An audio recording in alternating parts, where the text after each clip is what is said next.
সবচেয়ে বিশুদ্ধতম হাদিস হলো এটি।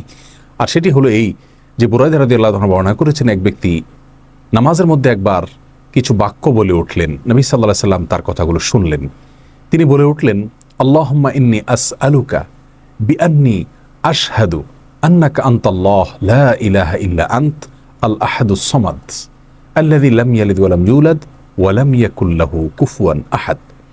তার মুখে এই বাক্যগুলো শুনে নবী আলাইহিস সালাম বলেছেন, নিশ্চয়ই এই লোকটি ইসমে আজম পাঠ করেছে। ইসমে আজমের মাধ্যমে আল্লাহ রাব্বুল আলামিনের কাছে কোনো কিছু চাওয়া হলে তিনি সেটা ফিরিয়ে দেন না।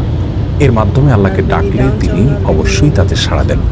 এই হাদিসের ভিত্তিতে অনেক মুহাদ্দিসিন ইকরাম বলেছেন এটি হলো সেই দোয়া যেটাকে ইসমে আজম বলা হয়, যার মাধ্যমে এটি পাঠ করার পর আল্লাহর কাছে কোনো কিছু পেশ করলে সেটাকে অবশ্যই আল্লাহ তাআলা পূরণ করেন।